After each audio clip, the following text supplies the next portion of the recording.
Hello, folks. How are you? Thank you very much, Mr. Vice President, Secretary Mattis, General Dunford, senior military leaders and distinguished guests. Thank you all for being here as we prepare to sign something that is extremely important, the National Defense Authorization Act. We're signing it into law. This historic legislation demonstrates our unwavering commitment to our men and women in uniform, the greatest fighting force in the history of the world, and we're making it a lot better than even that. Before we begin, I want to address the terrorist attack that took place yesterday in New York City and to praise the first responders, local police, and federal law enforcement for their quick action. They did an incredible job. There have now been 2 terrorist attacks in New York City in recent weeks carried out by foreign nationals here on green cards. The first attacker came through the visa lottery, and the second through chain migration. We're going to end both of them. The lottery system and chain migration. We're going to end them fast. Congress must get involved immediately, and they are involved immediately, and I can tell you we have tremendous support. They will be ended. These attacks underscore the dangers we face from around the globe. The National Defense Authorization Act could not come at a more opportune or important time.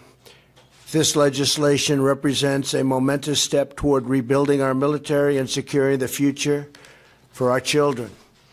I applaud the work of the members of both parties who came together to pass the National Defense Authorization Act, which passed with overwhelming bipartisan support, something that sounds very nice to my ears. I especially want to thank Chairman Thornberry, who is here with us today, for his tireless efforts. Thank you, man. Thank you. That's a great job. Fantastic job. In recent years, our military has undergone a series of deep budget cuts that have severely impacted our readiness, shrunk our capabilities, and placed substantial burdens on our warfighters. And great warfighters they are. History teaches us that when you weaken your defenses, you invite aggression.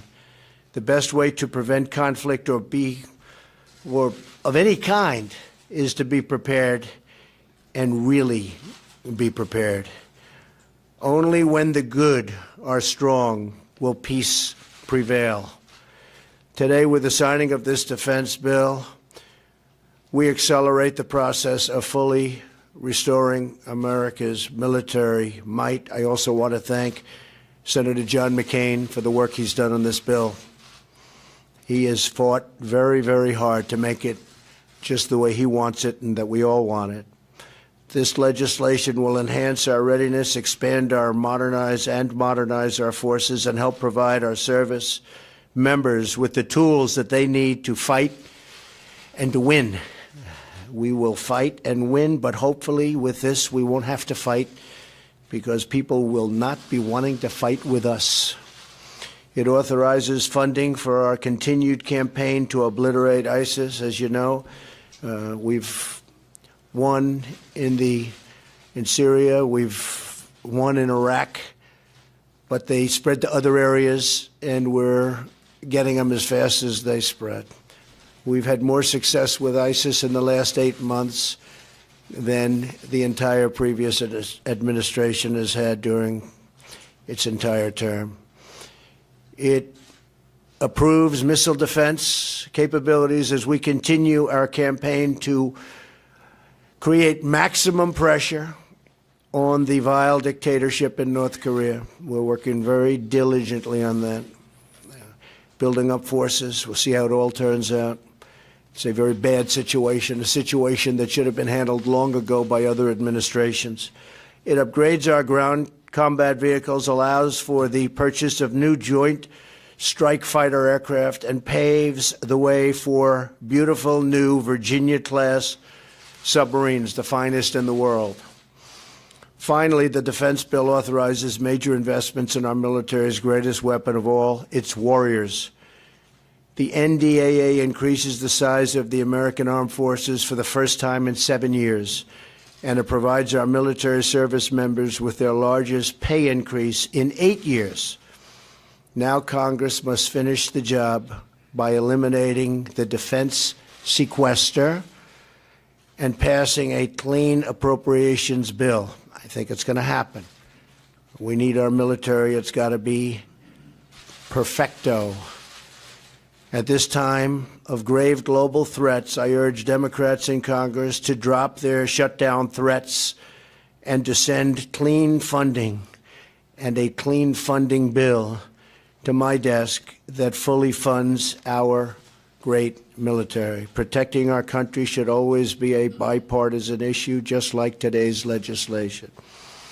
We must work across party lines to give our heroic troops the equipment, resources, and support that they have earned 1,000 times over.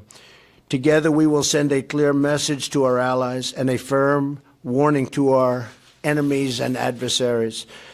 America is strong, proud, determined, and ready. And I might add, when we're completed, and it won't be that long, we will be stronger than ever before, by a lot. So thank you to all of our friends in Congress, and we do appreciate the bipartisan support, and we appreciate your hard work on this historic defense authorization. And thank you, most of all, to our brave warriors for standing watch over our country, our families, and our freedom. Brand new, beautiful equipment is on its way, the best you've ever had by far. We make the best in the world, and you're going to have it. God bless you, God bless our military, and God bless America. Thank you very much. Thank you.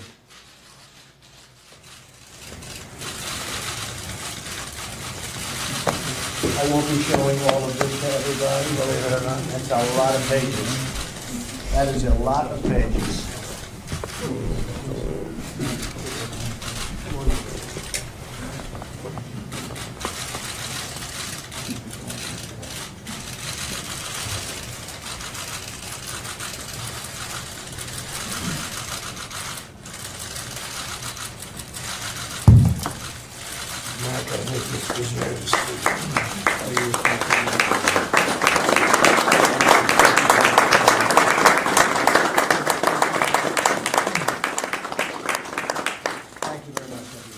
Mr. President, what did you mean when you said that Kirsten Gillibrand would do anything for a campaign contribution? Well, thank you, Jay, for being able to get to see it. Democracy and